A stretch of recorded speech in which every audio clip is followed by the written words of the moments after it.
And now, tonight's presentation of radio's outstanding theater of thrills, Suspense. Tonight, we bring you a transcribed story of Flight to Freedom. So now, starring Parley Bear and Howard McNear, here is tonight's suspense play, The Security Agent.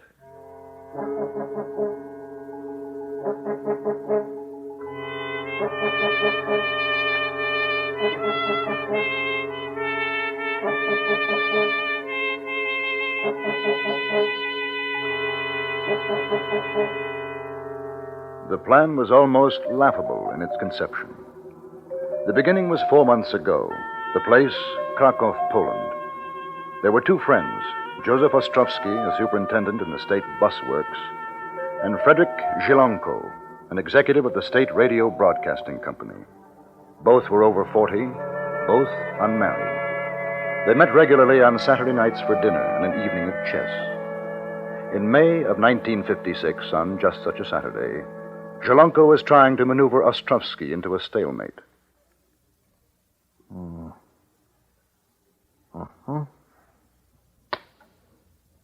Well, clever. You are learning.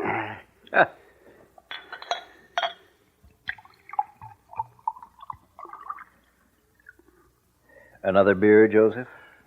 Mm-hmm. Joseph. When is the last time you had cold beer? What?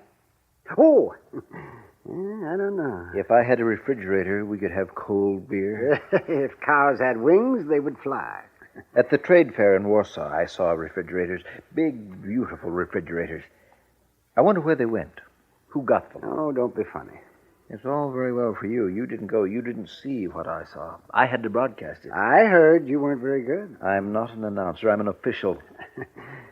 Do you, or don't you want to finish this game? I'm sorry. We'll finish.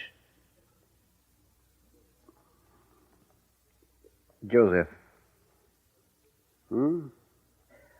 Are you going to the mechanical exhibition next month, the one in Prague? Not if I can help it. Now, keep quiet, will you? I'm hoping to be able to go. I don't like airplanes. Now,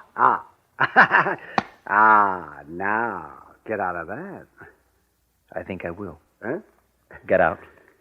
What are you talking about? Why don't you do it, too? Do what? Leave Poland. You must be out of your mind. Oh, no, it's a joke. You're joking. No, I'm not. I've been thinking about it for a long time. Shh. Somebody might... You don't have to worry. We're not being monitored. I'm clear with security, and so are you, in case you're interested. Well, it must be the beer. You shouldn't drink so much. I'm not drunk, and you know it. I'm sick of living this way. Well, I'd rather not talk about it. Why not? Well, it's not healthy. The police have a way of finding these things out. Even what you're thinking. That's another reason to get out. Oh, you've been working too hard. Things aren't so bad here, you know. I don't know. Maybe I see and hear more than you do. Maybe I'm tired of rationalizing my life now compared to what I remember before the war. Well, things will never be the same again. Not here, maybe, but there are other countries. I'm a Pole. No, you're not. You're whatever they want you to be. Today, I'd rather be a Pole anywhere than in Poland. It makes me ashamed. How would you get out? The mechanical exhibition in Prague. Well, things are no different in Czechoslovakia. Supposing we fly to Prague, but never reach there. Suppose the plane were to land in Austria instead. Oh, you're mad. The idea only just occurred to me, but it is possible. Others have done it. Flyers with their own planes, perhaps, but can you operate an airplane? Now, can you? No. Well, then... We'd need one more. One more like ourselves, and I think I know the man.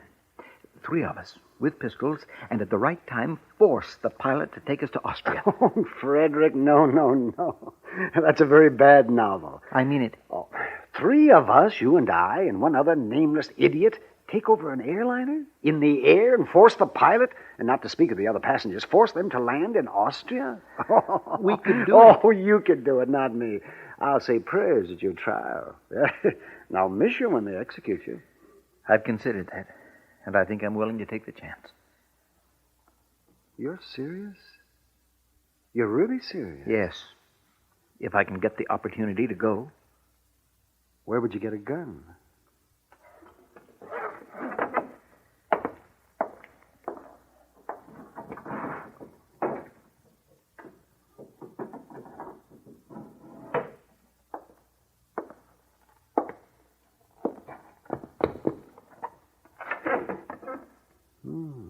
And I can get another. Where? It doesn't matter. I can get it. But you and we're middle-aged. Young people do this kind of thing, but not us. It's too late for us. Is it? Well, all our lives, our work, friends, everything is here. We could start again. Oh, it's ridiculous. Talking as though we'd really entertain such an idea. Oh, now, come on, forget it and finish the game. Come on, it's your move.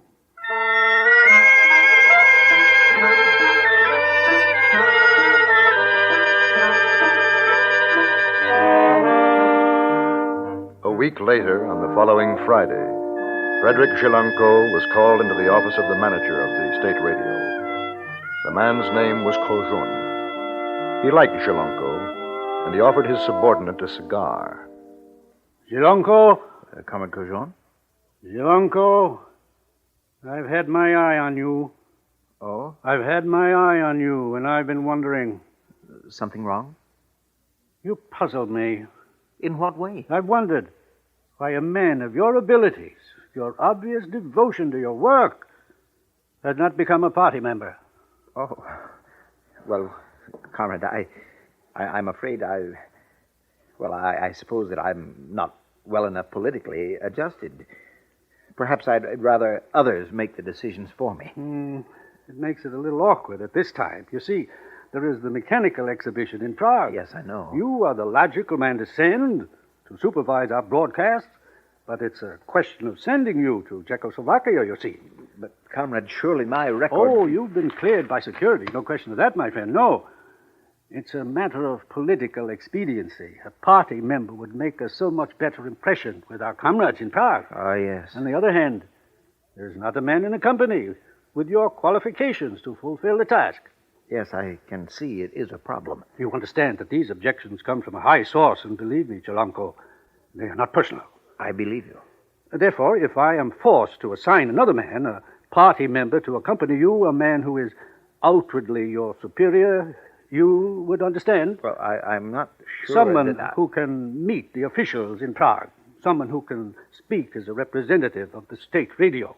Of course, the technical details would remain in your hands. The power behind the throne, if you will pardon such an expression. Between you and me, my friend, I would not blame you if you declined. Well, I think it over. Of course, it will do no harm as far as your future position is concerned if you were to agree. Well, have they someone in mind for the spokesman?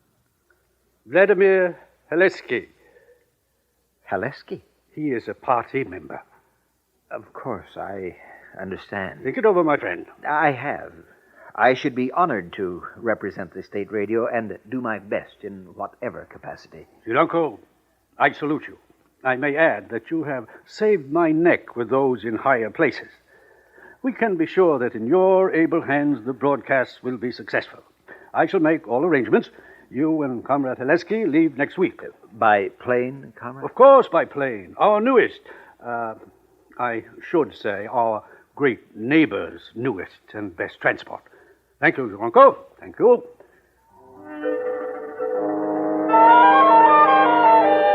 That evening, Shilanko called his friend Joseph Ostrovsky. They had not seen or spoken to each other since the preceding Saturday. But Shilanko had made up his mind, now that the chance of escape had become a reality. And he wanted Ostrovsky to join him. An hour later, they were together in Shilanko's rooms. Well, all right, you wouldn't say anything on the phone. Now, what is the mystery? It's settled. They asked me today. They asked, almost begged me to go to Prague. Oh. I leave next week. I want you to come with me. Well, I'm afraid I'll have to, whether I like it or not. I'm representing the bus works at the exhibition. You know what I mean, Joseph. Yes, I know what you mean. And I've been thinking about it all week. I'd hoped you would have given up the idea. Given it up? Oh, everything's in our favor. Now, you'll see. It couldn't be better. Do you remember I said we'd need 3 men to do it, to take over the plane? Yes. Well, we've got our 3rd man. He's joining us here this evening. He should be here any minute. You will come with us. I don't know. I don't know. I need time to think. We can do it. I know we can. Well, how can you be so sure? The risks. Who would expect us to try something like this? And once we're on the plane... That's him. Say you're with us, Joseph. Well, I don't know. I'm confused. Come in. Come in, my friend. I'm glad you're early. We have a lot to talk about. Joseph, I want you to meet another would-be exile, the 3rd member of our party, Mr. Vladimir Haleski.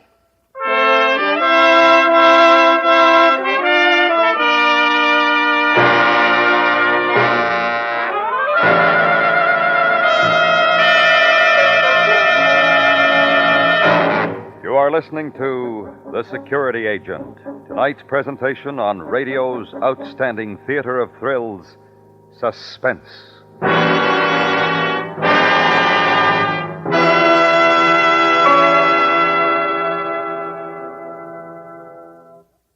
As attractive a lady as Justice may be, her efforts to solve the problems that arise when human beings live in close contact with each other might be conspicuously ineffective were it not for the support she receives from men of principle and courage who face danger on her behalf every day of their working lives. Tomorrow night, CBS Radio rings you in on another highly dramatic adventure of men who look trouble in the eye in support of justice, the men of 21st Precinct. Remember, 21st Precinct is a regular Thursday night feature over most of these same stations. And now, we bring back to our Hollywood soundstage Parley Bear and Howard McNear, starring in tonight's production, The Security Agent, a tale well calculated to keep you in suspense.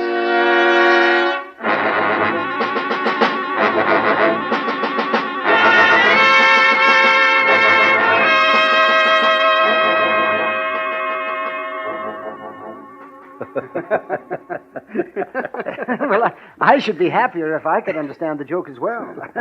I'm sorry, Joseph, I'm sorry. You see, they think that they assigned Vladimir to take the trip to Prague, but after I told him of our plan, he was the one who suggested that I was not a fit representative and that he would accompany me. It was Vladimir's idea. You're a party member? They think so. He agreed it is possible. You see, Joseph, I'm not so foolish. Here is a man younger than us. He thinks it can be done. I think it can, yes. Won't be easy, but with a little luck. Here, I brought a map. I'll show you. Now, here, this is the route of our flight to Prague. We're in Krakow here.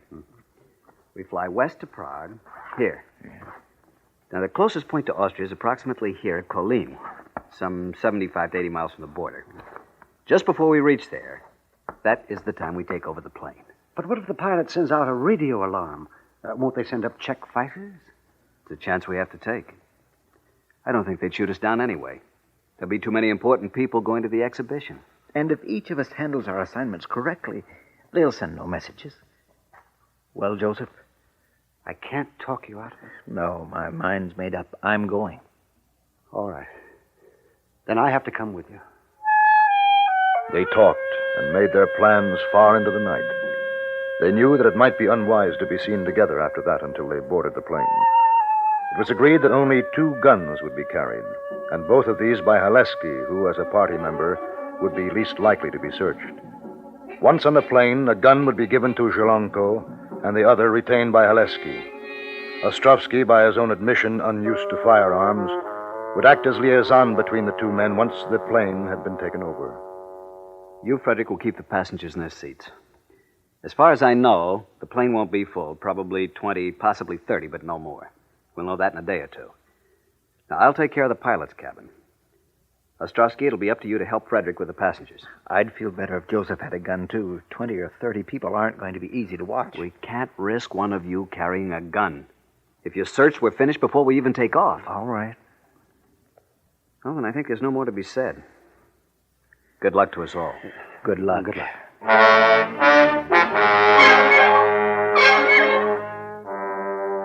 The next 3 days went slowly. Now that the decision had been made, Zhelonko became increasingly wary. On his way to work on Monday, he had the feeling that he was being followed, but dismissed the thought as due to his nerves.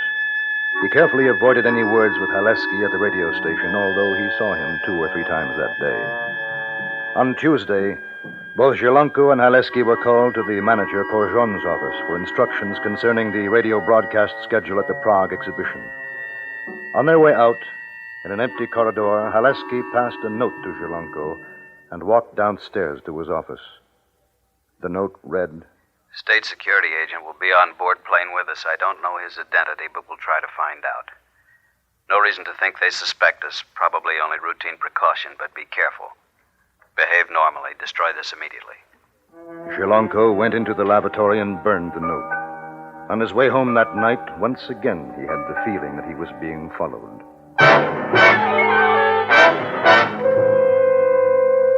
On Thursday, the day before he was to leave, Zhelonko wrote a letter to his uncle in Warsaw, a man for whom he had great respect and love. He said, in part, You will, I think, understand why I'm doing this. Perhaps there are many of us here in Poland who will agree with me, and others who might think I am a coward, and that if I feel so strongly about freedom, I should stay here and fight for it at home. My dear uncle, if I can accomplish any small thing in the free world, it will be to say the things that need to be said about what is happening here. This, I am convinced, I am more fitted for than taking up the battle on the home front. I fear I would only end up before a firing squad. I have no illusions about my strength as an underground agent. Either I am too afraid or too conscious of my own inadequacies if I stay. I would never be able to fight. I have never been able to. That is why I must leave Poland. Someday, I hope that I shall be able to see you again, as you are the last of my living family. In any event, I shall think of you often, as I trust you will of me, kindly. You must burn this letter, as I should not want you to be involved in the event that I am either caught or that I escape. With fondest regards, your nephew, Frederick.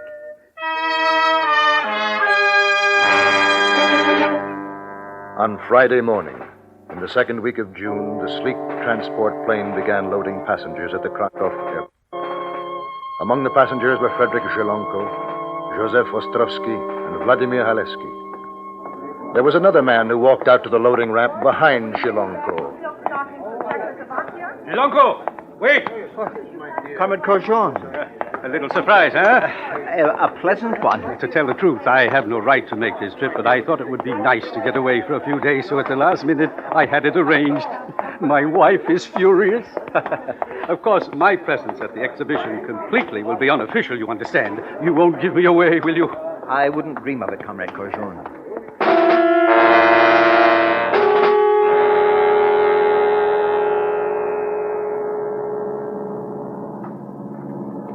What do you think? About Korjon? I don't know. Surely he couldn't be the security agent. Doubtful, but possible. Do you think he's come along to keep an eye on us? Either that or to drink some good Czech beer. Can you see Joseph? He's 4 seats behind us. Now stop worrying.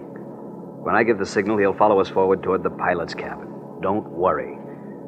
You'd better give me my gun now. Fold your newspaper over your lap. Open it up a bit more. All right. Here. I feel better now. Let's hope you don't have to use it. How much longer do you think?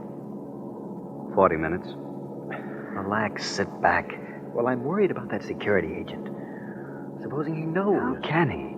Did you tell anybody? No. Did Joseph? Oh, I'm sure not. Then? Vladimir.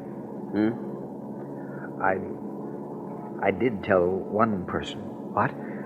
Yesterday, I wrote a letter to my uncle. Oh, you fool. How could you do such a thing? I wanted to say goodbye. You said goodbye, all right. One or the other of you, that's certain. Yes, but he couldn't have got the letter yet. Well, it's too late now. If security intercepted that letter, we'll know soon enough. It was stupid, wasn't it? Yes, it was stupid. You better shut up. Courgeon's watching us. We shouldn't be too friendly. The plane flew at 10,000 feet over the Czech border. 26 passengers looked down to earth as the announcement was made, and although there was no difference, each thought that he noticed a change in the landscape as the invisible line was crossed. Courgeon moved down the aisle with a glass of vodka in his hand. He smiled benignly at Zhilanko, at Haleski. Well, this is more like it, huh? Away from the humdrum everyday turmoil of the station. Well, Lucky, imagine how many would like to be doing this. Will you join me, gentlemen? A drink? Well, no, thank you. I'm not used to airplanes. Zelensky? I think not, comrade. It's too early for me. Oh, well, we make up for it in Prague, huh? He moved away, pink-cheeked, affable, and Zhilanko wondered what his friend Joseph Ostrovsky was thinking and felt sorry for him because he had to sit alone, without a gun. In his seat, Ostrovsky was thinking of Zhilanko and wishing that it was all over.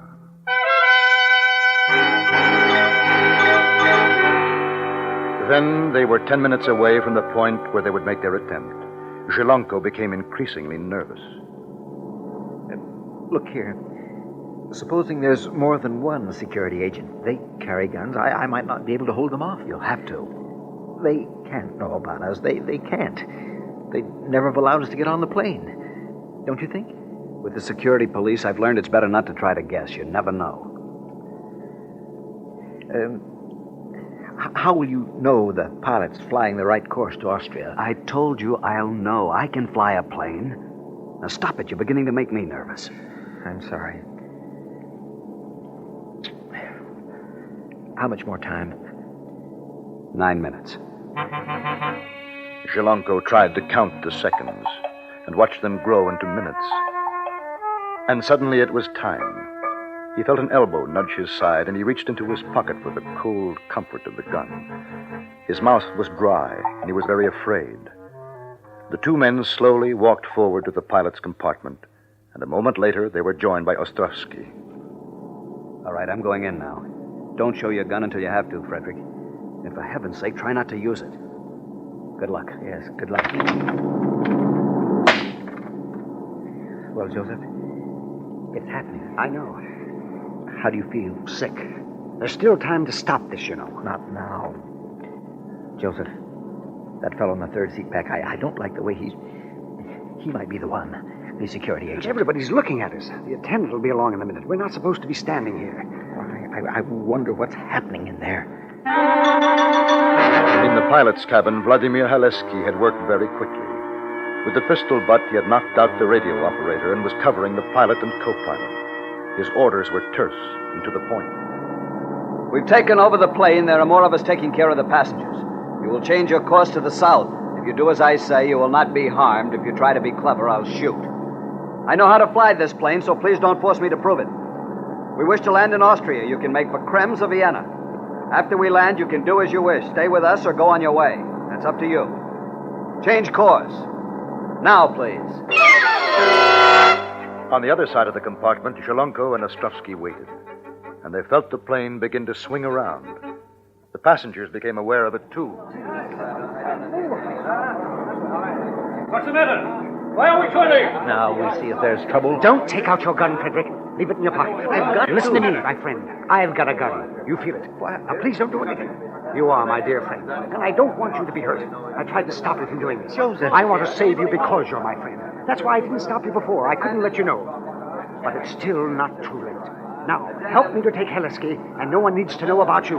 You, the security police. I know what they will do to you. Now, for our friendship, please. You might as well kill me now, Joseph. Zhilanko, what's happening? What's going on? Do you know anything about this? We're flying to Austria. Austria? What are you talking about? What do you mean by... It doesn't matter anymore. Well, I'm going to put a stop to this. No, don't go in there. There's enough.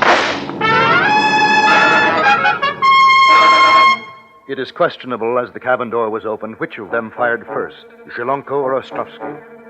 The fact remains that one of them was hit and the other was not.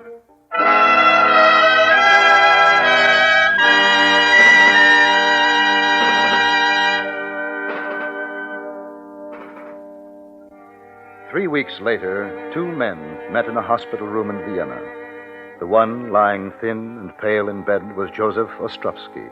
The other, his good friend Frederick Jelonko.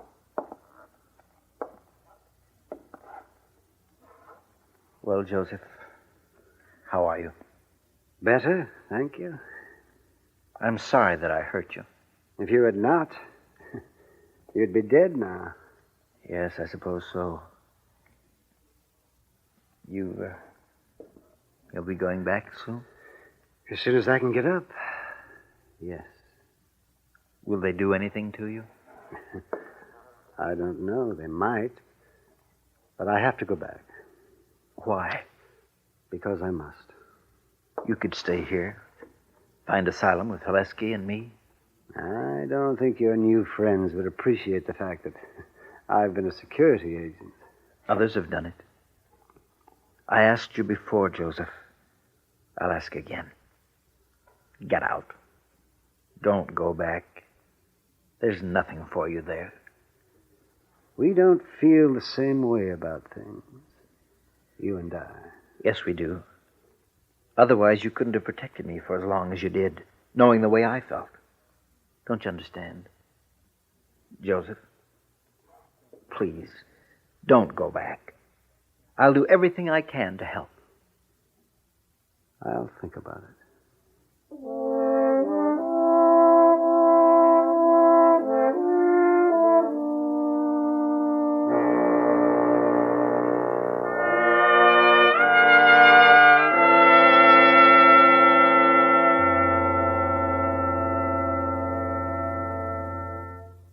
Suspense, in which Parley Bear and Howard McNear starred on tonight's presentation of The Security Agent.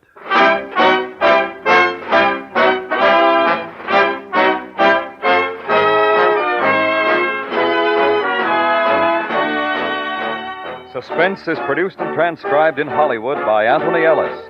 You have heard The Security Agent, written by Mr. Ellis for Suspense. The music was composed and conducted by Jerry Goldsmith. Featured in the cast were John Daner, Herb Butterfield, and Harry Bartell. The fact that you meet all of your responsibilities as an adult will in no way keep you from enjoying the magic and charm of fantasies like The Hither and Thither of Danny Dither. Written originally as a children's opera, The Hither and Thither of Danny Dither is graced with music by Alex North and tells what happens when an efficiency expert decides to streamline heaven. For another delightful excursion into the unusual, be sure to hear The Hither and Thither of Danny Dither this Friday night when the CBS Radio Workshop is on the air on most of these same stations. Stay tuned now for 5 minutes of CBS News to be followed on most of these same stations by My Son Jeep.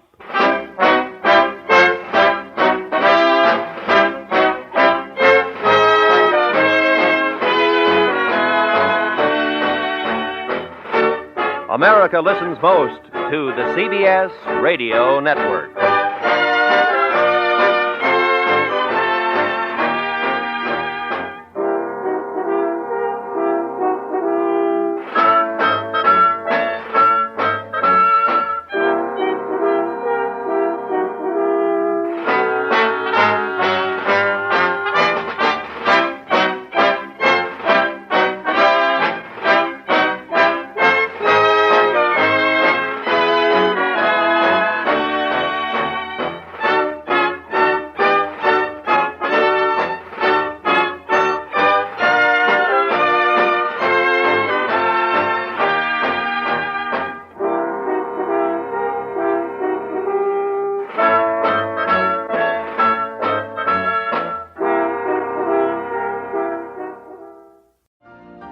You've been listening to the OTR Gold Network.